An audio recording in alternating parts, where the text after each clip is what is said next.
what's up? Check out this blunt and honest review from the Jock and Nerd podcast. That's us. My name is Imran. My name's Anthony. He's the jock. He's the nerd. And he's the rug boy. What's up, guys? Jock and Nerd. All right, let's get into it. It is here, everybody. Oh, my. Geek boner. We have been waiting. Here it is. Here it is. The one MCU movie, the one Marvel movie for 2024. I'm talking about Deadpool and Wolverine. Full spoilers. We're going to get into it right now. Strap yourselves in, you fucks. Spoiler time. This is the 34th MCU movie. It's crazy. It's also the third Deadpool movie. It is also the first appearance of Deadpool and Wolverine in an MCU movie. It is also the 10th appearance of Hugh Jackman as Logan in 24 years. It is also the MCU's first R-rated movie. Oh, shit. It's a lot of things. But it is all these things. Currently, the movie on Rotten Tomatoes is sitting at a 78% critic score, tomato meter, 97% audience score. I got more numbers because as the projections were going crazy before this movie came out, you must have seen this. This movie is smashing all sorts of records. It's kind of crazy. The budget of this movie, $200 million, right? But this is how I knew it was big. Thursday previews, a good Thursday preview, it's like 10, 12 million. That's when you know the movie's doing well. This thing made $38 million on the Thursday. By Friday, it had made almost $100 million, $96 million. Right. It opens, and that $96 million is the biggest domestic opening of the year, and for an R-rated feature. The movie opens opening weekend domestic, $211 million. Oh, shit. Domestic opening. Right now, internationally, it's sitting at $444 million worldwide. It's almost made $500 million in 3 days. Holy shit. Holy shit. To put that in perspective, here's all the records it broke. It's the sixth biggest opening all time. It's the biggest R-rated opening all time. It is the biggest opening for Ryan Reynolds, Hugh Jackman, Sean Levy. It's the fifth biggest superhero movie opening. It is the biggest opening for 2024. It is the biggest opening weekend since Spider-Man No Way Home in December 2021. Only 9 films in Hollywood history have crossed the $200 million mark in their opening weekends. And as you mentioned, as Feige told us already, Anthony, MCU becomes the first franchise to gross $30 billion globally. What? Oh, shit. What the fuck? R-rated. Clearly, the R rating didn't hurt. They have somehow managed to make like a 4-quadrant R-rated movie. It's unbelievable. Like the first Deadpool held the record for opening weekend at 133. This thing blows it away, 211. This movie directed by Sean Levy from a screenplay by Ryan Reynolds, Rhett Reese, Paul Wernick, and Sean Levy, and Zeb Wells. Wow. Yes. Many writers. lot of writers. And I will just give you the top level cast here, as of course you've seen. There's a lot of cameos. We'll get into them. But you have Ryan Reynolds playing Deadpool, Hugh Jackman returning as Wolverine, Emma Corrin playing Cassandra Nova, Matthew McFadden as Mr. Paradox, and then Morena Baccarin as Vanessa, Rob Delaney as Peter, Leslie Uggams as Blind Al. You got Dopinder, played by Karan Soni, coming back, and Brianna Hildebrand, Negasonic Teenage Warhead. Yukio is here, Shilo Katsuna, and Louis Tanner, Shatterstar. And if you saw the last trailer, yes, Daphne Keane as X-23. We will get into the rest of the cameos. No Domino, though. In a little bit. No. Oh, yeah. Where's Domino? Where's Zazie Beetz? She didn't want to have anything to do with this. Anthony, I know you talked a lot, but I'm gonna go to you again. This is a tradition. Yeah. Tell me what happens. Deadpool Wolverine, rated R, 2 hours, 7 minutes. What happens in Deadpool Wolverine? Oh, Deadpool Wolverine. Deadpool is at a point in his life where he doesn't know if he has any purpose, doesn't understand, doesn't know if he's of value, and just wants to be with his friends, and gets pulled into the TVA because something is happening in his universe that is causing it to end, and they need him to do some shit. And one of the things he thinks he needs to do is to reunite with Wolverine, but not the Wolverine we know, to save his universe. And mayhem ensues once that happens. Yeah, it's a little bit. They're on a buddy cop Yep. adventure to save the universe, or save Deadpool's universe. Save Deadpool's universe, which, to be clear, is the Fox universe of movies, Marvel movies. All right, let's start with Ruggs this time. Ruggs, you take us down, and then we will bring everybody back up. What did you think? Take us down to what? I'm just anticipating. Hell. Oh, you mean like anticipating criticisms? Yeah, that yeah. I'm going to give the We'll movie? start with the bummer, and then we will, Okay. Well, if you've never listened to the show before, Imran will like everything. Anthony will like certain things. I will always, no matter if I like it or not, criticize it. And that's how it works. Well, because I will point out things that are obvious. No, that's what we love. That's what we need. Criticize this movie. First thoughts coming out of this. Well, how are you feeling? I'll tell you this. If you listen to my review on the Patreon, you will know that I enjoyed myself at this movie. I actually thought it worked a lot more than it didn't. It made me laugh. It had surprises. It had cameos galore. It had humor. Some worked, some got annoying, some was fun, but all in all, it was a good time. All right. I think it's more of a movie with moments that rely on a lot. Like, for example, if you've never seen a Marvel movie in your life, like 90% of the jokes are not going to work. And it's not, you have to be and if you did watch every Marvel movie, every movie that Marvel characters are in, you're going to get way more mileage out of it. As a movie, I don't know if it's really delivers what's promised, which is Deadpool in the MCU. He's tangentially because the TVA is involved, but it's still, this is all happening in the Fox world, their limbo, what do you call that? The void that they have. Yes. But no, it's like, so the actual what's happening in the movie isn't good. Is not a great thing, but everything that's happening around these characters and all of this meta stuff works if you've watched all the movies. So I had a great time with it. I feel like it delivered 2 hours of entertainment. There was moments where the audience just went ballistic, where I went ballistic, where I'm going to give away a big cameo right Let's here. Do it. Let's start with the cameo. All right, I'm going to rip the Band-Aid off. Yeah. There's 2 moments in the movie where you lost your shit.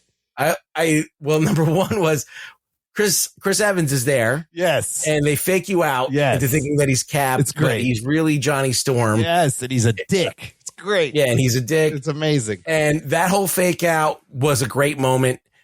But the part that I almost stood out and jumped out of my seat was, if you listen to this show, you know that we love our Blade quote.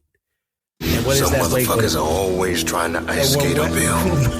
When Wesley Snipes said that, I jumped out of my seat because it was just a jock and nerd moment. It was unbelievable. To that. I mean, first, say the line, motherfucker. And he did. When he walked out, I was like, oh shit. And then when he says that line, I audibly was like, I think that he was great. I want to see him as Blade again. Some motherfuckers still always try to ice skate Blade. uphill. He's still Blade to me. I mean, that line where he goes, there's only going to be one Blade. Yes. Like, this is a meta. What a meta commentary on Mahershala Ali, and then Deadpool looks right at the camera. It's fantastic.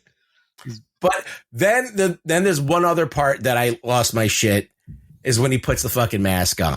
That was when because I'm like, where the fuck is this mask? The whole movie, like, he went through all the Wolverines. Yes. And that's a whole other thing. All of those iconic. Oh, we'll get into the Wolverine images. variants. Yes. No, I started clapping when he pulled his fucking cowl on. I started clapping. I went insane finally. But then the thing is, that whole thing fizzles out.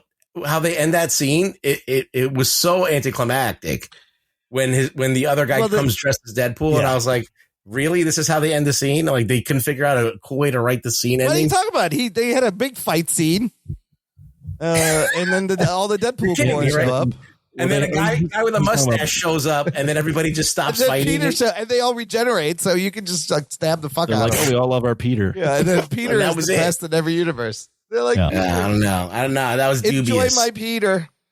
Everybody likes their Peter. Anthony, now I need to know about your experience. You saw this in San Diego. I did. How did this so originally, I was like, we're not going to have time. I'm not going to see it till Monday. Right.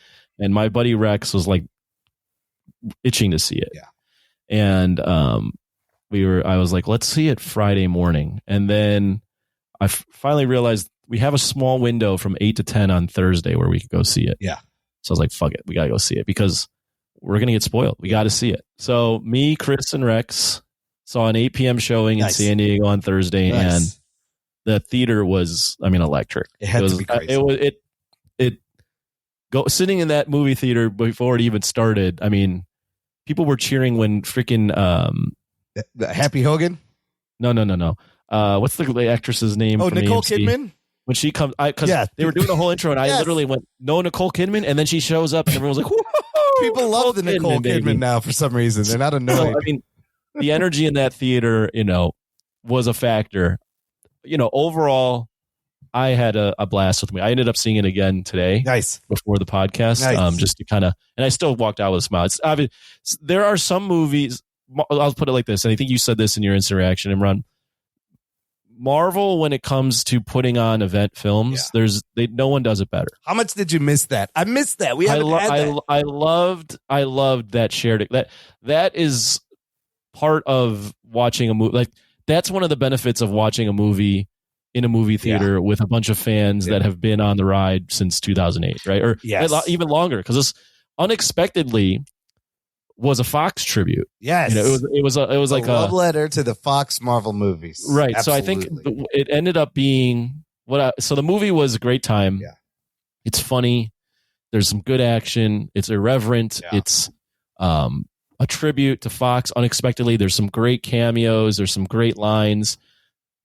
It makes for a very enjoyable experience, especially being amongst, a sold out San Diego crowd. Calling it out. The plot is paper thin. Yeah. The plot is paper thin. Yeah.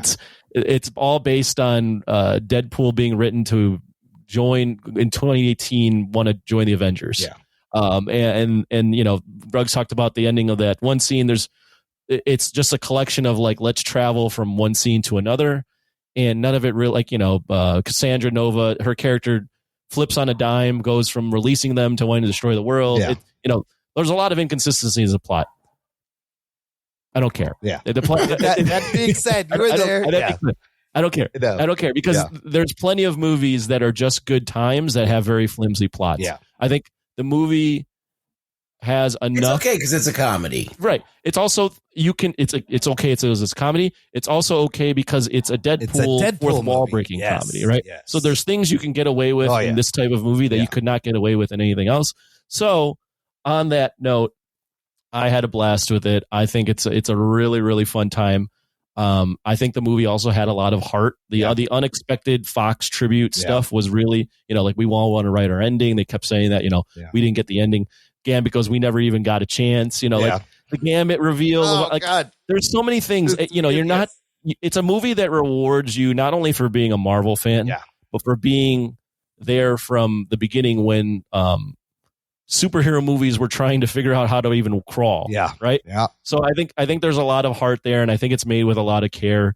There are times when you go into movies and you're not going to get Schindler's List. You're not going to get something awesome like that in a storyline sense. And that's okay. This is a movie that is made for the fans. Absolutely. By fans. And was a love letter to something that I wasn't expecting it to be. Yeah. And I had a great time with it. That's as a counterpoint to that. I just want to squeeze this in real quick. Yeah. In my theater, there was a guy with his pregnant wife. Oh shit! Sitting next to me. Oh jeez. No. And I don't think she's seen maybe more than 2 or 3 Marvel movies. Okay. She had no idea what was going on, and she was constantly asking, "Who's that? Why are people cheering for who? What's that? I don't know. Why is that funny?" Yeah. So she was like, So I felt like hearing that response. I was like, "Oh, if you don't watch these movies and you go to this movie, a lot of it's going to fly over your head. I was surprised at how so inside some of this shit is. Like the Gambit thing, you would have to been following like Entertainment Geek News to even get that. And I heard people when he came out asking, why is everybody cheering for him? So, but on the other hand, I felt like this movie was made for me. For me, who's been there, yes, it was made. Everything for me. Worked. I knew every reference. I knew every single thing. Yes, and it really was like they made the movie for nerds that have been made fun of their whole life for reading this shit. You combine the cameos that actually have substance with the Easter eggs, with the swearing, the filthy jokes, the irreverence. It's so fantastically bloody. It is a crowd pleaser. And I think the movie delivered what I wanted out of it, which is just a good time. But you guys are right. The movie is carried entirely by these two characters. The plot is whatever, but the plot is just a structure for these guys to have a good time. They have such great chemistry. I know they've been friends a long time. I'm surprised they hadn't made a movie before. Real quick, Imran, just real quick, and then I'll let you keep going. Yeah. Because we're on that note of the plot. Like, it's a hangout movie. It reminded me, and I don't want this to be taken the wrong way, but Once Upon a Time in Hollywood by Quentin Tarantino was a hangout movie. Like there's movies like this. Yep. That they do because there's a lot of like foo shit online where people are like, how could you like this? This is there's plot sucks. I'm like, get your finger out of your asshole. Yeah. What are you talking about? There's sometimes movies are made just to entertain, and this one is that kind of movie. I mean, like you said, it's a buddy cop movie. It's two characters that are going to clash, and it's going to be funny. It's a hangout movie. It's a journey. Well, let's try and analyze these characters real quick. Okay, where do you want to start?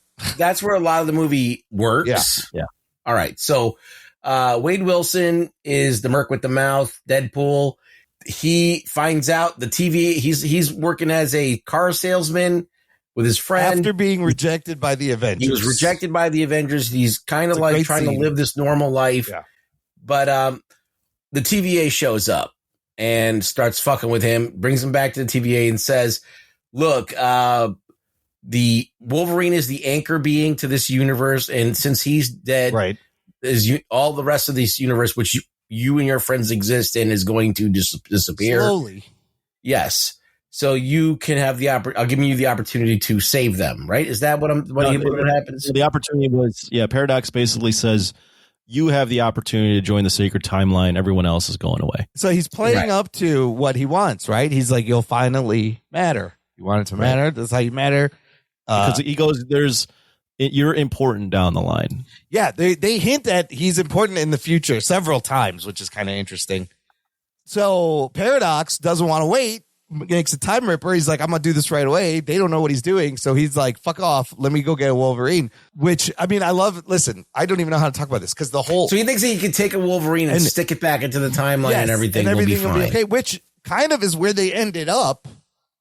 Essentially, well, they do a not genius thing, but they do something right because everyone was like, how are you going to make Wolverine in this when you're desecrating the legacy of Logan? Yeah. So they open the movie, with him literally digging a fucking body out of Logan from the last movie, and using that body to beat the fuck out of people. It's amazing. Over bye. Set to Instinct's bye. Probably one of the right off the bat greatest openings I've ever seen. Yes, right off the bat, I went, I'm in. With him. Makes a joke out of everything, right? Yeah. So right off the bat, they're playing off that irreverence. Yes, and the bloody kills and the way he's so when he hit the cutscenes when he's dancing, I was like, this is that's fantastic. That's a different guy too. Like they got to dance, but they do the exact choreography from the video.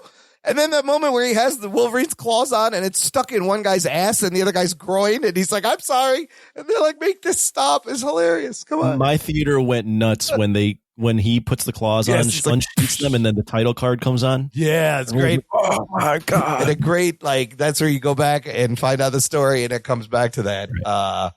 But this Wolverine. So that Wolverine from Logan is dead. Yeah. We get a Wolverine in this that's basically a loser. And and they do a whole montage of different Wolverines Let's that go you over guys the know more montage. about than me. Yes. Okay. Well, the first one is comic accurate short King Wolverine, which was hilarious. I did laugh. Hugh Jackman's They head. made him a little shorter than he should have They been. exaggerated it. They like I think they made him 4 feet in yes, there. instead Yeah, of- he's like 5 something. They could have made him look a little just more stocky, but to get the point across, he's like, "Who's my little short king?" Yes, you are. Then we see Patch, which is another classic Wolverine. Which one's Patch? With the eye patch and the white suit Oh, from he's in all Madripoor, in yeah. Madripoor. That's the one with him and Hulk on the cover, right? No, then you see in the Yeah, John that's the one. Byrne. Yes, the one where he's leaning up against Hulk and they're both wearing suits. yeah. That's the John Byrne brown costume, and he does the thing with the claws, and you see the reflection. No. And I'm saying Ruffalo's the there. Patch one. Sorry. Oh, The Patch is when he there's a works. cover with- Yes, There's a cover of him and Wolverine and Hulk, Gray Hulk. Gray Hulk leaning against each other, and they're both wearing the white suits. Was that Mr. Fix-It Hulk or something? I forgot what his name Yeah. is. Yeah.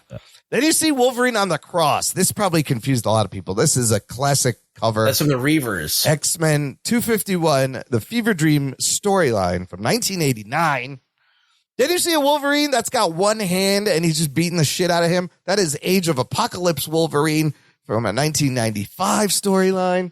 Yes, and John Byrne Wolverine. And then we finally end up on this drunk Wolverine in the bar. No, you're missing one. Oh, who else I is in there? cut you off. I cut you off. Yeah. The brown and tan one got a huge reaction Yes. from our audience. Yeah. You're missing Henry Cavill Wolverine. Oh, and then a great, fantastic cameo, the Cavalry. Holy shit. First of all, he looked amazing. And then he fucking cocks his arms like in Mission Impossible as the blades come out.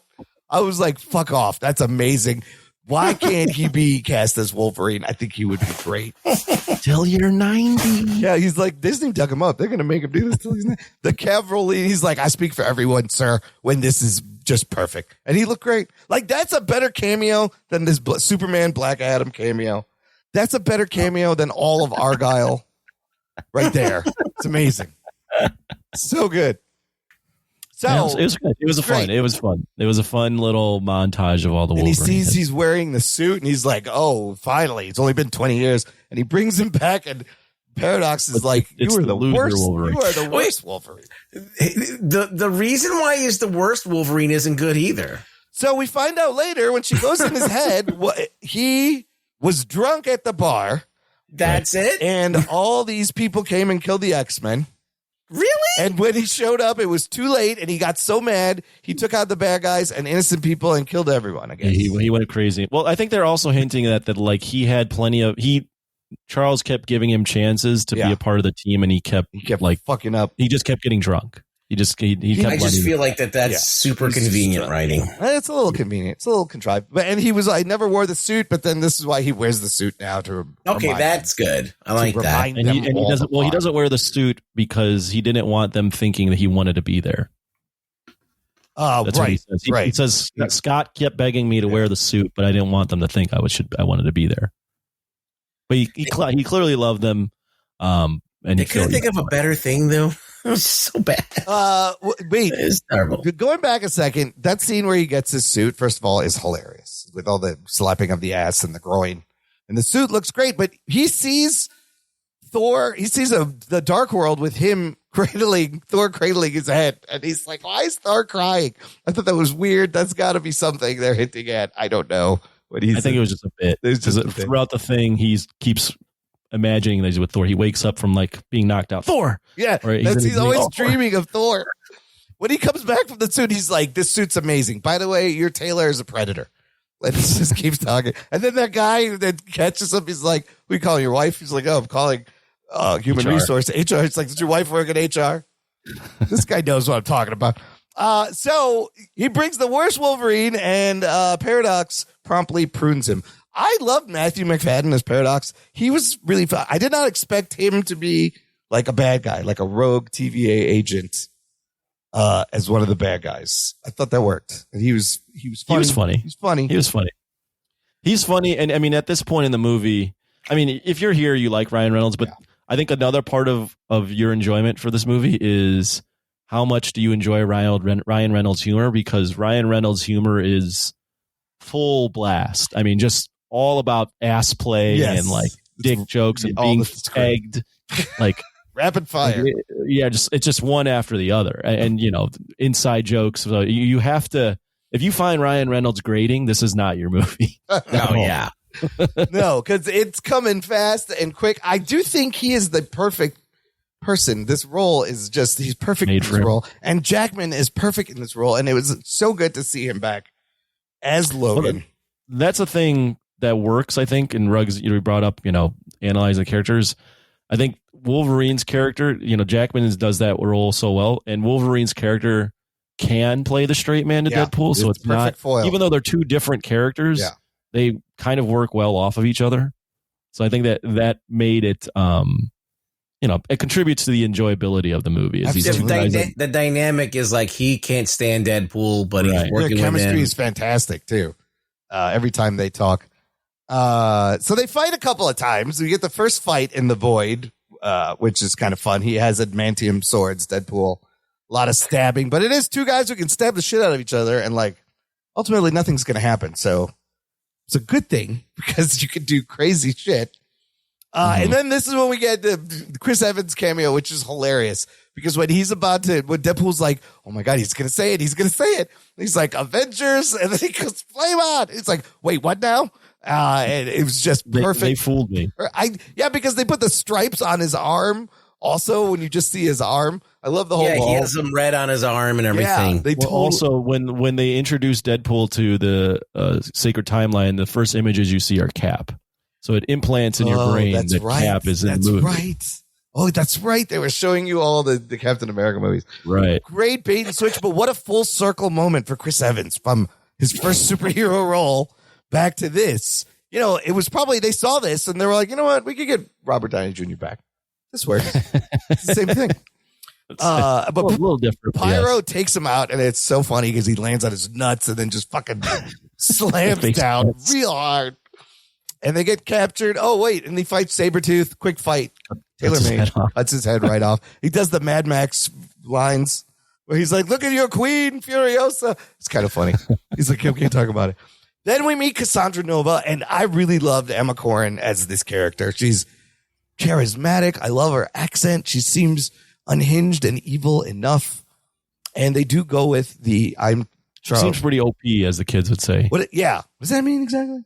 Overpowered. Oh, yes. She's very OP because she tells us she's Charles Xavier's twin and was pruned in the womb or as an infant, or in the comics, Charles kills her in the womb. It's all fucking crazy.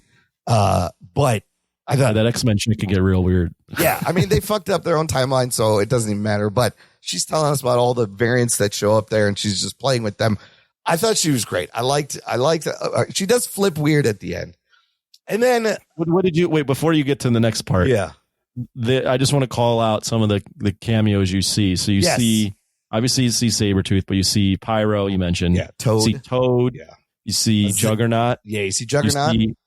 You see Calypso, is that the Callisto? Yeah. The girl with the purple hair that played Azazel. Azazel. Who's Olivia Munn's character? Was this Psylocke? Is it supposed to be Psylocke? Psylocke. You see Psylocke. Yeah. I don't think that's Psylocke. I think it's some other character. Lady Deathstrike. Lady Deathstrike is there. I think it was Psylocke because she had the purple streak in her hair. And that big dude was the Blob, apparently. The guy. Blob. You also see not Kevin Nash playing him from Punisher, but you see the Russian. Oh, the giant Russian. Yes, the Russian from the Punisher movie. Yes. I wasn't sure who that was. They mentioned the Punisher, don't they? Yes, they do. And he goes. They mentioned the Punisher. It's like 5 of them. It was the Void characters didn't really get to do a lot. I thought it was interesting. They're just kind of there. You see Azazel popping in and out. You see Toad's tongue. Well, I mean, at the end of the day, they're just fighting. They're just background villains. Like, none of them fodder. But they're all in the Void, and Deadpool gets Johnny Storm killed because he tells her what he said on their way over. And this is a hilarious scene because he's like, I don't even know what those words mean. I would never say that. And then she just pulls the skin right off her fucking body. That was disturbing. The reaction in the crowd was like, "Whoa, fuck!" And then it's just because then the pile of good thing just drops. I was like, "Holy shit!" And then I love how they escape on a sentinel leg last minute as Eliath. I love Eliath and all the meta. Deadpool's like, "Eliath's in here? You mean from Loki season 1, episode 5?" It's just whenever they do stuff like that, it's fucking hilarious. Cassandra Nova, when she puts her fingers in people's heads, it's that's creepy as fuck. Disturbing. But this is a Grant Morrison creation. This is why she's so weird. And in the comics, that's exactly what they drew it. Frank Quitely drew it just like that, where it's just finger, and it's so fucking unnerving Every Yeah, time, it is. every time, Every time that would happen, Yeah. I could feel people around me be like, God. So I think that leads to one of my favorite scenes in the movie, having watched it twice, is when they're in the car and Deadpool's basically lied to Wolverine and said, you can save your universe with the TVA. Yeah, it was and Wolverine's like, what the fuck?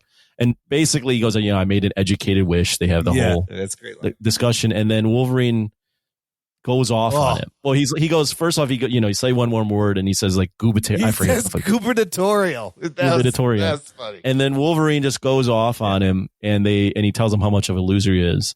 And then they have the car fight, and the car fight legitimately reminded me of the Raid 2 when they fight in the car. Oh yeah. I thought it was that almost that well done. Obviously it's a comic book, but I thought it was a very creative fight to have them like continually fighting in the car, getting kicked out, and then jumping back into the car to fight. The car fight is bloody.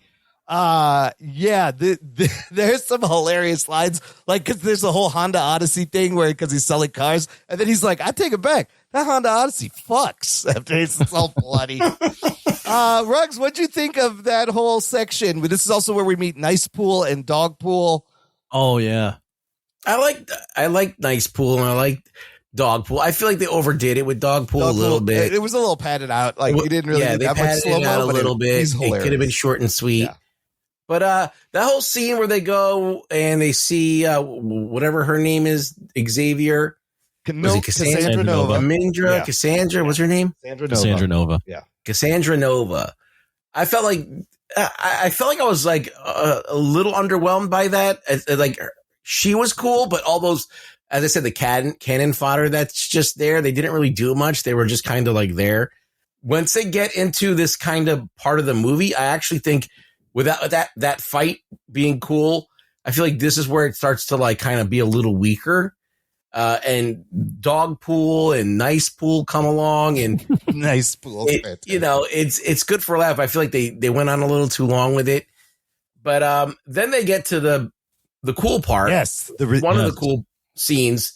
I don't like how they resolved it, but I liked how everything up until the way they resolved it. I love this whole next scene that comes up where they end up in front of Layfield's feet. Yeah. No, you're jumping way ahead. Am I? Yeah, first we meet the resistance team in the void. Oh, the others. I'm sorry. Yes. Which consists of Daphne Keene's X-23, Jennifer Garner's Elektra, Wesley Snipes' Blade, and Channing Tatum Gambit. And if you don't know about the Gambit thing, he was trying to make a Gambit movie for many years. Almost they had him out at Hall H. They had him in like 2015 come out. Almost happened, and then Disney buys Fox. The whole thing, he's been trying to be Gambit for 10 years, and the way they handled this was fucking hilarious because every joke is about how nobody really wanted it, and it never got made, and you can't understand what the fuck he's saying. Where Deadpool's like, who's your dialect coach? The Minions? I am glad I might be I did not see those two coming. When Ruggs mentioned Blade coming out, when Blade and then Gambit came out, I was legitimately shocked. Yeah. Like, oh my God. Yeah. That just happened. Well, Gambit is the most egregious one because he never even existed. Like there was a Taylor Kitsch Gambit. Right. And they sidestepped over that and they went for the funnier Never Done Gambit, which the movie never came out. So that's really a deep cut. A lot of people didn't get that one. Well, but you need. Everyone said you had to read like some weird. Know internet. This was happening. I thought he made a really good Gambit. He looked good in that suit, and it was hilarious. This is the part though in the movie that like where the heart comes out because they are all like, yeah, we'll help you because we never got the ending we deserve. Yeah, it's like Avenger it's very universe, meta, right? You know, Elektra, obviously. Blade and then Gambit's like, I never even had a story. I never had a chance. Yes, it's like he's like maybe I was born in the void. I don't know. Yeah, he's like my daddy shot me out of his dick when and I was ready. Or something he's like like, that. are you ready? He's like, I don't know my daddy, but I shot out of his dick ready. I love at the beginning. He's like, oh, Remy LeBeau, begging to Gambit, and Deadpool's like, I haven't seen Sling Bait in a while. I'm gonna need that again, there, buddy. And he's just like, who's your dialect coach? His lines were so funny. His lines were great. They also threw in a line. This is where they mentioned the Punisher because Daphne Keene's there, and Wolverine or Deadpool's like, we need to go over there, and like that's their chance to get out. It's fucking and dope. He's rallying the troops, and everyone's like, let's do it. And but they're at first they're like, this is crazy. They go, people have tried and failed. The Gambit goes, the Punisher, the Silver Surfer, and even the Daredevil. They all and then like they cut to Garner and they're like, sorry, and she's like, it's okay, it's fine. Cause it's, they obviously dated in real life. They divorced. It's so funny. Deadpool's like, I'm sorry about Daredevil. I wish there was a Punisher Thomas Jane cameo, because I would have like been like, oh my god, this is crazy. I love every time he finds out somebody's dead. He's just like, fuck. He's like, we need help on that. No, dead. Fuck. But man, yeah. So the Blade, the Gambit, and the Johnny Storm, I didn't know those were in here. That fucking got me. What if they got the Dolph Lundgren Punisher? They could have kept going. I kind of wish there was more. I would have been amazed. They could have kept going. Awesome. You got Ghost Rider out there. And Blade's not even like Fox. That was like New Line, but now they have the rights. So yeah, to see fucking Wesley Snipes, and he says the fucking line. So here's the team, and they're gonna go attack. So, and then there's that emotional moment where Logan's like, "Have fun, good luck. I'm not coming." And he meets with Daphne Keene. That scene I thought like adds to the heart, because Daphne X-23 is basically like, "Hey," because this is the X-23 from the Logan unit, and she's basically like, going, "You remind me, hey, like first off, like you remind me of it, like thank you, you given me my life, you've saved a lot of kids' life," and he's like, "No, that's not me," and then she gives the whole line of, you were always the wrong guy until you weren't, and I thought I still think that like whole scene, that's like why even though the plot's kind of shit, they have these heartful moments that like you able to jump from one scene to the next where it's like a heartfelt moment, a joke, or a great action scene, or a cameo, where it's just like it's entertaining all along the way. And Hugh Jackman nails it. Like you buy that his tears and his emotions. Like he does a really good job selling it. Mm-hmm. And then they show up, they roll up back to Paul Rudd age. That's another great line. They show up and he's in the back, and they get out. Bring him out. Oh yes, T.I.'s bring him out is great, and they fucking this is a badass team. And they start when they do the cut where it's all five of them together. I was like, I'd never imagined seeing these five characters together on screen. You got Wolverine, X-23, Elektra, Blade, Gambit, Deadpool. Wow. 6. Wow, 6. And yeah, Gambit was cool. Like, and you see Blade using his fucking boomerang weapon from the movies. X-23 is fucking getting He's 61 years old and he was doing the kicks. Yeah, he's doing the kicks. He's shooting. He's fucking looking badass. X-23 is trying to get the Juggernaut. This is the Juggernaut from X-Men 3, The Last Stand. Different actor, but same helmet. She gets the helmet to them, so now that's his feet off. Oh my god, she slices his ankles. That's the only way to stop the Juggernaut, I guess. That was very graphic. And shout out to Daphne Keene, by the way. She's looking fantastic. She's grown up. She all grew up. She grew up. She looks great. I mean, I thought Jennifer Garner looked pretty good too. Oh, she looked good too. I was surprised. Yeah. Even Wesley, what did you say? He's 70? No, he's like, is he 70? Wesley is 61. 61. Oh, okay. Well, he looks great. He slid right back into that role. Oh, absolutely. It was amazing seeing him as Blade. So what about this plot point? They're fighting Cassandra Nova. She's in Logan's head as a distraction. Deadpool gets the helmet on her, and they have a chance to kill her. And Logan says this is not what Charles would have want. Trying to change, trying to be better. He would have wanted me to save your life, and they let her go, and she doesn't kill them. Pyro, meantime, is working for Paradox, shoots her. And that's a great moment where he's like, "You have no idea how long," and Wolverine just punches him. He's like, "Not everybody gets a speech." Just goes out. It's so funny. He started a monologue. He just fucking decks him. So they had a chance to kill her, but they let her live. She lets them live. And I found that to be weak. Yeah, it was a little convoluted. And then they have like 20 seconds to jump through the portal before Eliath comes. She gives them Doctor Strange's sling. She has one. Yes. She has one because of a Doctor Strange. But 2 seconds before they appeal to her heart, she literally is like, if you take off my helmet, the first thing I'm doing is killing you. I'm boiling your brains. That's what she says. It's like, why are you and then to have Wolverine appealed to her humanity by appealing to the fact that Logan liked him. Or your brother. No, I think whoever wrote Charles. that scene also wrote the Acolyte. So He's trying to say your brother would have loved you if you. Yeah, but she has no relationship to her brother. She has no idea. She was pruned and she's been there. And she's been, you can tell it's bad writing because literally the next scene she's in, she wants to destroy the entire universe. Yes. So she's been written to this point to be just a megalomaniac, like an insane person that like has no concept of like humanity at all. Right. And she has some humanity there for some reason. So now they get back to the Fox universe to stop Paradox of the Time Ripper, except she also shows up. And now she wants to destroy every other universe except for the Void, which kind of doesn't make sense because if you're in this universe, you destroy it. How the fuck? How do things get How to the are you Void? getting out? Yeah. Where are you going? So also, it doesn't make sense. Not that she can't get out. It's the shit that gets to the Void is from all the other universes. Yeah. So I guess all of it. So she destroys all the other universes. There's Void. nothing else she can play with in the Void. No, or if she destroys the universes, don't they all go into the Void and then all be there? No, that's pruning. Oh, that's only if you're pruning. Yeah, see? It's unclear. They play loosey-goosey with it.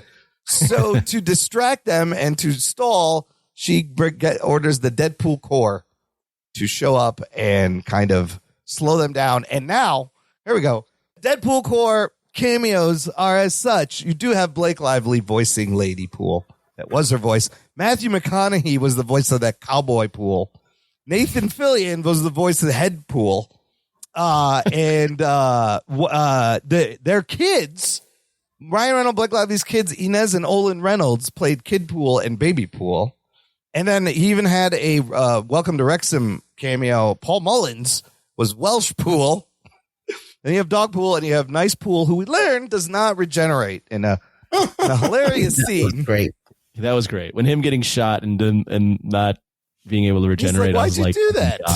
He's like, well, what are you going to regenerate? The guy goes, regenerate? And blood's just coming out of his mouth. And he's just holding him up there. And then he just uses him again. He uses him again as a shield. He's just holding he him keeps up. telling them, say it out loud. I'm going to live. I was like, is this a parody of some movie? I couldn't tell. But then they go through. It's a great scene, side scrolling as Deadpool and Wolverine. It's the way they shot. He's got the mask on. Oh, and then he pulls the mask on. Oh, what do we think of the old boy fight scene? Yeah, it's old boy scrolling. You even get a little Stan Lee cameo on the side of the bus. It was Stan Lee's steamer. It's kind of funny. What did you think of the mask itself, the fit? Because it looked great, but in comics, everything, you could just draw a line and it's like a mask and it's skin tight and the silhouette is perfect. I thought that's about as good as that thing could look in real life with taking into account that. Hey, it looked good enough for me. There was a head. Oh, wow. Okay. Oh, I thought it looked all right. I also went, I can see why they didn't do the mask because you got to have the eyes move around at least. I think it was weird CGI. With the white eyes not moving around. It's tough to really believe that he can see anything. Yeah. I mean, that's what Deadpool has, and they kind of animate those. What does he say? What's the speed limit on those blowjob wings? He's like, I'm sorry. I get catty when I'm nervous. So you get, you meet all these Deadpools, and they all get killed, but don't worry, they're fine, because they all regenerate. It's just not Nice Pool for some reason. And then Peter shows up, and they fuck off to stop Cassandra Nova. And Paradox tells him, you just have to go down there and complete the circuit and it'll overload and it will blow. And I loved it when Deadpool sees the Time Ripper first. He's like, what in the MacGuffin is that? That's exactly what it is. And so they bicker about who they do the thing. But like, I'm going to go. No, you go. No, you live. And then he lets Wolverine go, but then he hits him on the head and then he goes. And then Wolverine does eventually get in there. And you get a great shirtless man. He looked great. Hugh Jackman shirtless. For 53 years old. Yeah. Yeah. And you can see Deadpool lean over and he looks at us and looks at the abs. It's great. And they overload it, and the thing's starting to spaghetti out like we've seen in the things, and it explodes. She apparently explodes and dies. I guess I don't know. Yep. Yeah. No. They've saved the universe, and they both. Well, the thing was, if one of you does it, you'll die. But the fact that they both did it together. That's right. We were able to survive it. They kind of aped what they've done. That was exactly what they did in Guardians of the Galaxy, the first one. Yes. Remember they all they had to hold hands with the stone power. Yeah. Oh my God. That is the fucking Guardians. But it's it kind of works. I mean, it is what it is. Paradox gets arrested. They go to eat shawarma, and Deadpool's like, the Avengers invented shawarma. It's kind of funny. And so now apparently they go back to the Fox universe, and they let Daphne Keene join them, and Logan is there. And because Fox universe you're no missing longer dying. You're missing why they did that. Why happened? Because Deadpool goes at the end to the girl from TVA. He goes, I have some buddies back there that didn't get a chance to get a proper ending. Can you send them back? And she's like, yeah. So that all those people get to go back. And then he asks if Wolverine can get the past changed. She's like, no, because I made him who he is now. Yeah, and he's okay with that. And that was a nice line. That was a nice touch. Nice. Yeah. But I guess he gets to live in the Fox universe. So he's now the anchor being. And are anchor beings different than Nexus beings? Are they just making up another fucking thing? Because then who's the anchor being in the 616? Wouldn't you imagine it would be like Tony Stark or Wanda, and they're both dead? You're thinking about it too much. It's not that. Yeah, you got anchor beings, you got Nexus beings. They're just making shit up at this point. Yeah, this whole...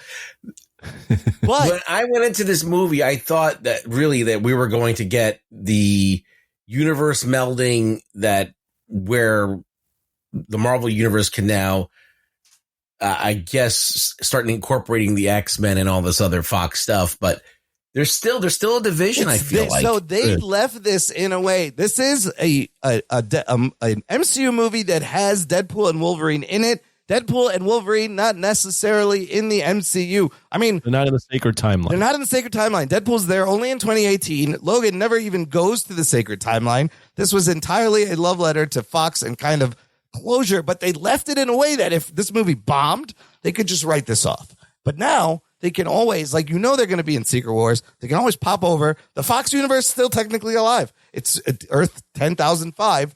They can pop over and grab these people. And they have their own set of heroes. And is that where the X-Men are going to come? Yeah, they didn't really do anything to set that up.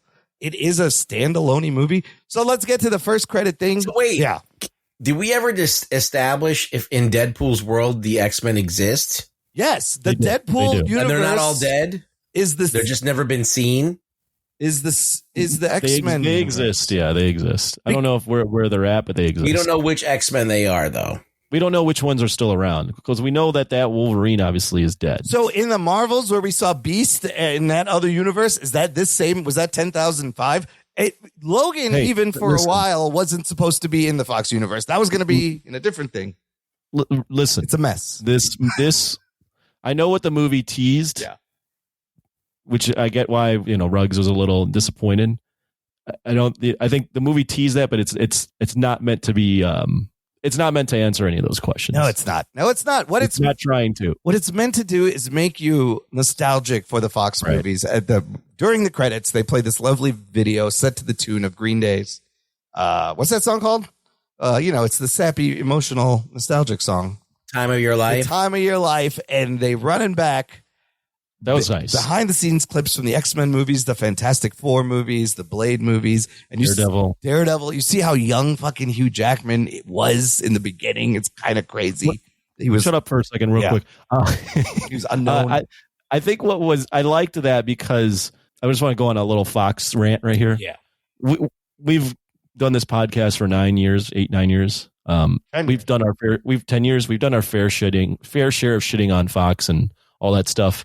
But I do want to give Marvel and Fox credit. Like they were releasing these movies when no one knew how to do it. Yep. Like, and I know it's easy to be in hindsight, be like, why didn't you just do it like the comments? Yep. But they were trying to figure it. It was like, it was the Wild West in terms of doing this stuff. So while a lot of those movies ended up sucking, they were still a pivotal part of like the journey that we've all been on watching watching comic books evolve from the medium of comics and TV to movies. So like it's nice to see that Marvel was like, hey, we're going to take this movie to kind of almost shit on ourselves, but also prop up, because multiple times they're like, the multiverse sucks. It's not been working. It's not like Deadpool says it. Yeah. But they did a good job of like not shitting on Fox and being like, you know what, Fox like had a pivotal role in all of this stuff, and even though a lot of these movies sucked, some of them are really good, and we should honor the fact that like a lot of a lot of talented people were involved in making these things, and that these are all part of the history, whether they be good or bad. It's where Feige cut his teeth. He started on those X-Men movies, right? Blade ushered in a whole thing when that came out. It was amazing that they could do that. It's definitely a direct line to where we are. And yeah, it was just lovely that they get their little tribute.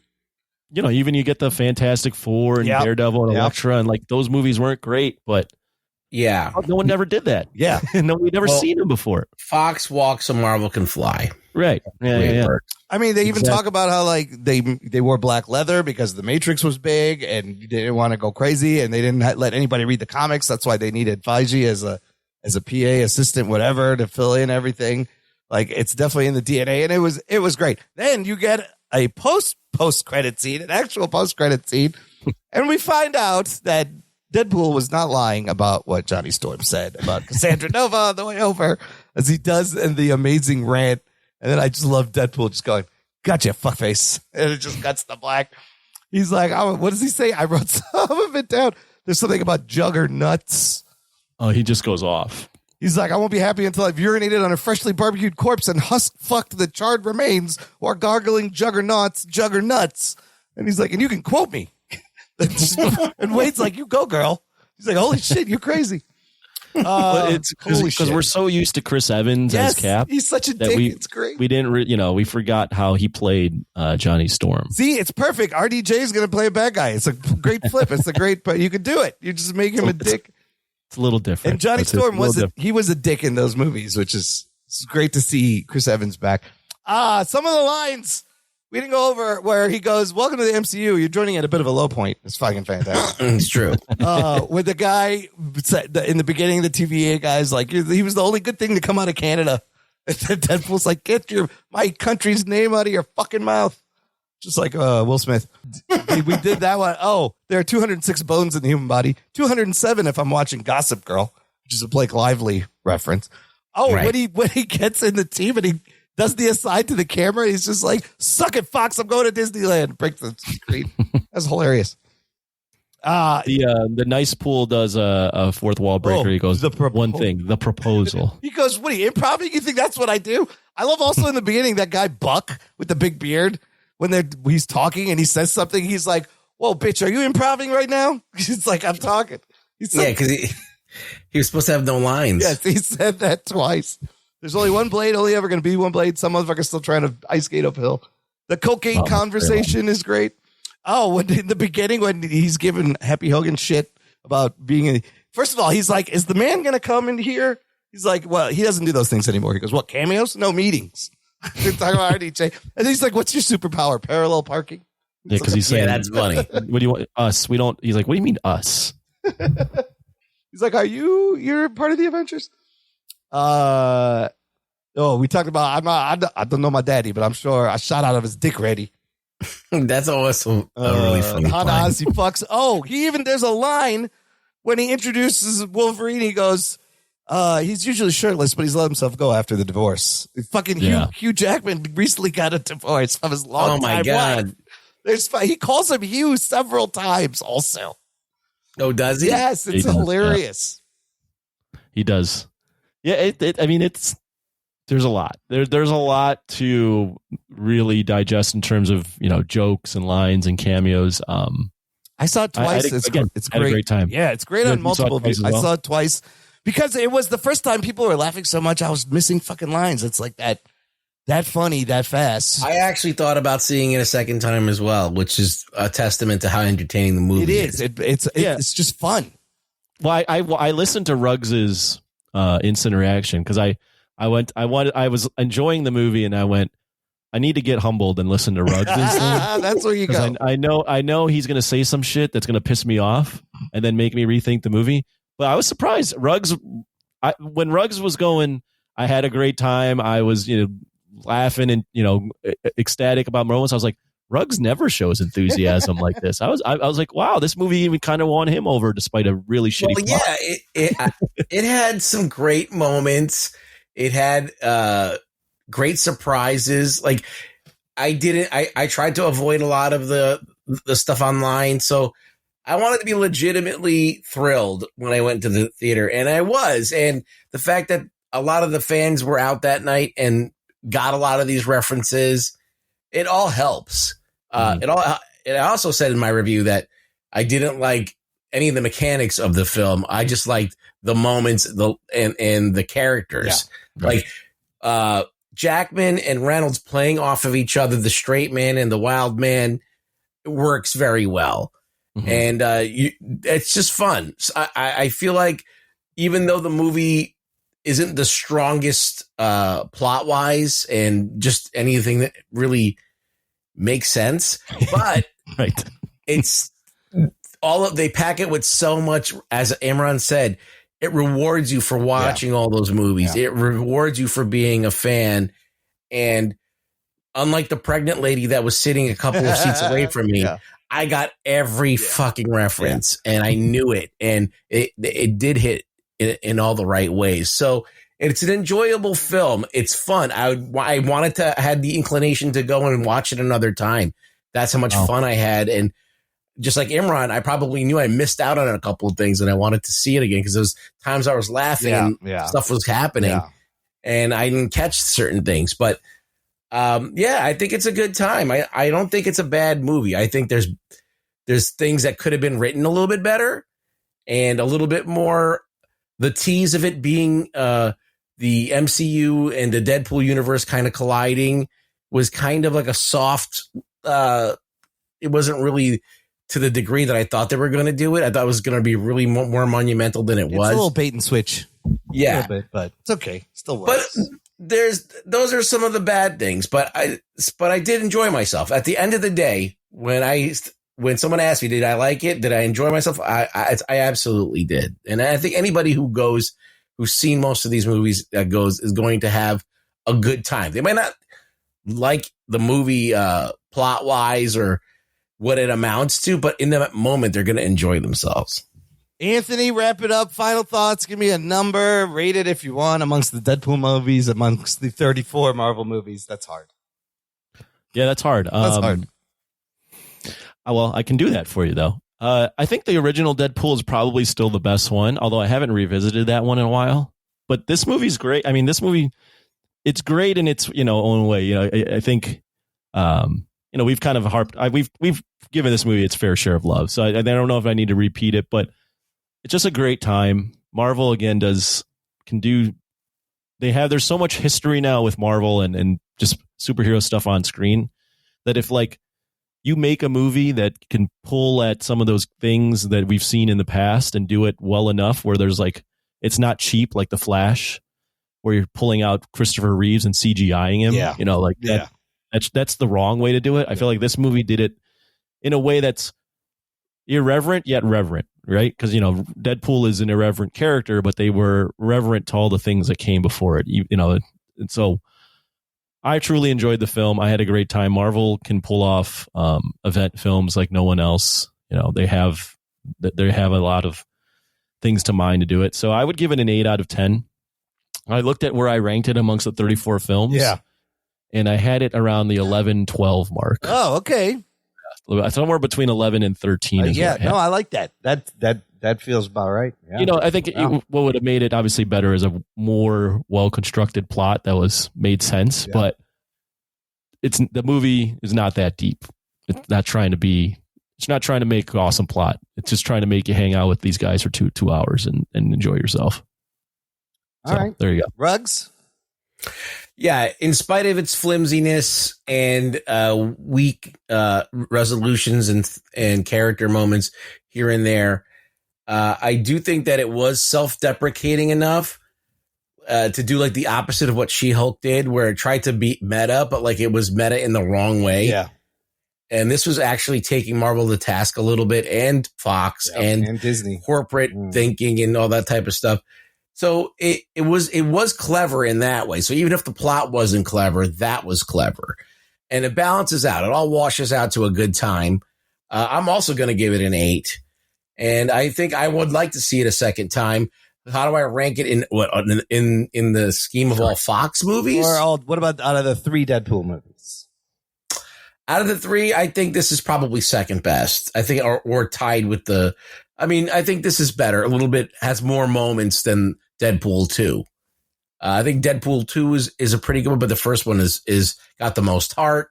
It works the best. It's got that romance story. It's got about him being suicidal. It just works better, I think, as far as thematic elements are concerned. Solid trilogy, though. Now, if you think about it, yeah, pretty good. They're all enjoyable. What number did you give it?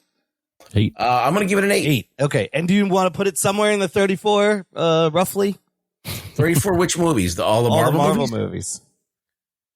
Oh, I don't know. It's in the, I would say in the top 20. Okay. I would say. Okay. No, I had a blast. This movie was meant for me. It is a great kind of love letter to the Fox movies. It leaves the end of Logan kind of still intact. It is respectful, but fuck, the cameos did a lot like what they did with No Way Home, right? The story's a little clunky, but once the cameos hit and the cameos have purpose, it's a fucking joyride. This one does the same thing, only with dick jokes and lots of blood. I'm just going to give it an ass play. An ass play. I'm going to give it a 9. Fuck it. Right now, It's my favorite Deadpool movie. Just a little bit over the first one. I got to watch the first one again. But it's just these two characters together are such a joy. I can't believe it's taken this long to put them together. They're perfect. The people playing them are perfect. Their chemistry is perfect. And amongst the 34, I think I'm with you, Anthony. It's definitely in the top 15. And maybe even cracks top 10, maybe just outside of top 10 kind of. If I could have had this Wolverine, the yellow spandex Wolverine in another movie, that would have been cool. With an actual X-Men cast, that would have been cool. Maybe the suit comes back. He's still got it. Never know. We got the thing. Okay. One quick big picture question. Yes. So start with Ruggs and then go to you, Imran, and then I'll finish off. Taking into account Deadpool and Wolverine, and all the stuff that was announced this weekend with Marvel. Yes. Where are you at, Ruggs, with Marvel? Are they where are you at? Or do you think they're turning it around? I feel like Deadpool's like a mulligan, or it's its own thing. Mm-hmm. You can't take that as a litmus test for the rest of Marvel. So I don't know. I'm still out to lunch on that one. I'm not sure. I do think that the fact that they're being so cautious and there's none of this stuff reeks of anything other than they're trying to make interesting movies. At this point, you haven't heard of any kind of weird, like the Force is female shit, like, like they with Star Wars or anything. Mm-hmm. So they seem to be like, hey, let's just get into like being entertaining and using these characters in the best way. So that bodes well, but I am not sure because at this point it's just marketing, right?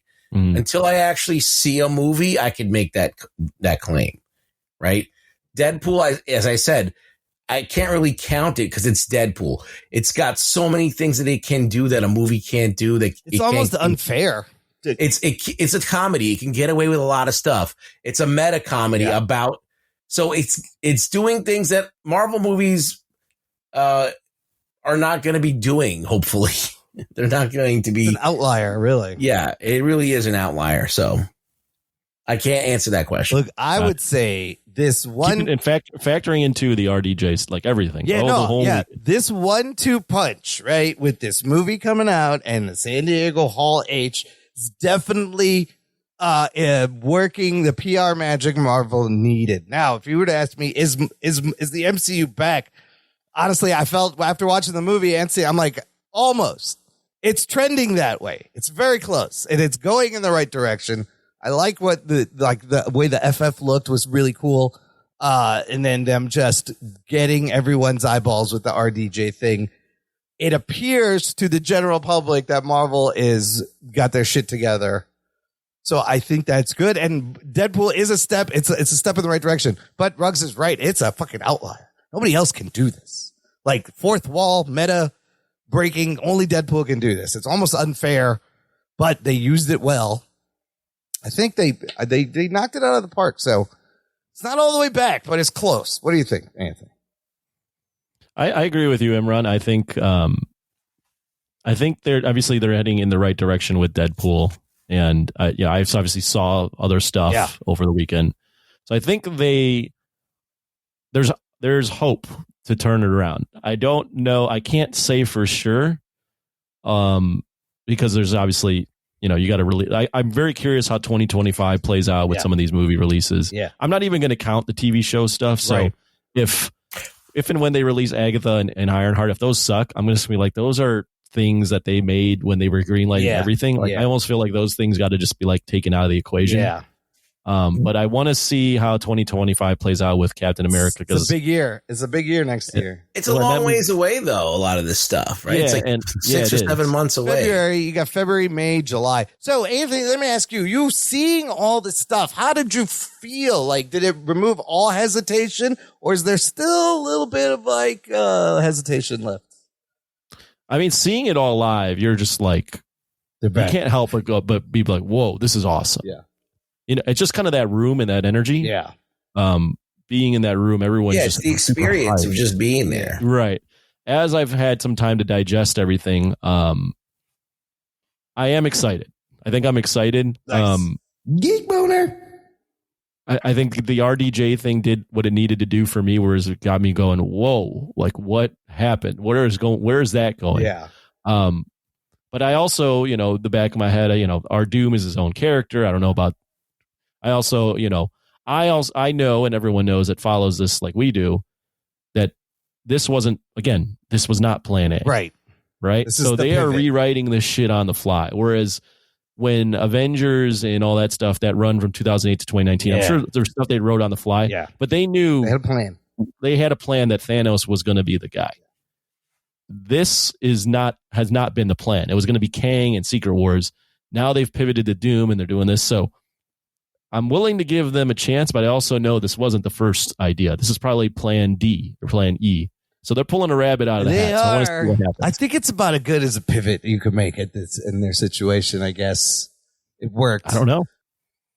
I feel like, listen, is this going to be enough to talk about for 6 months? Is Deadpool going to be enough? And this Robert Downey Jr. reveal going to be enough to keep everyone's interest alive and good spirited? It's going to go back and forth until February. No, it's going to go back and forth. Like everyone, like if Agatha doesn't hit, right? That's what's going to happen.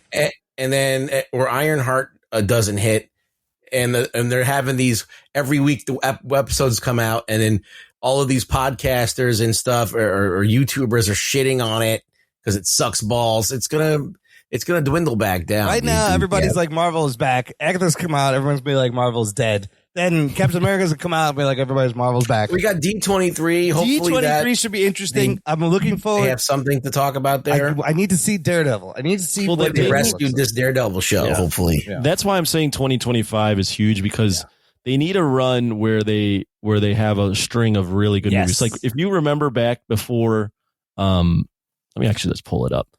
1 second here. Give me 1 second. I mean, every movie that's open to number one, which is insane. 34 for 34. But if you think about, so phase 3, like this run of movies they had, and some of them were not as good, but like look at the run they had in phase 3 where it went Civil War to start phase 3, Doctor Strange, Guardians 2, Spider-Man Homecoming, Thor Ragnarok, Black Panther, Avengers Infinity War, you had Ant-Man the Wasp and Captain Marvel, which were but Captain Marvel did really well, and then Endgame. Yeah. Like they went on a run there where like it was just banger after banger and people were loving that. Like people were eating that shit up. Yeah. So like while this was one good movie, they need that run. They need another run. So Russo brothers made a lot of those movies also. So they made a couple. They made a couple. Yeah. There was like 2, 3 in there. Russos are a big key here. So I think I think it's looking. We're getting 2 of them. I think so we're getting 2 Russo movies. It's looking good. It's looking crazy. You got my attention, Marvel. Don't fuck it up.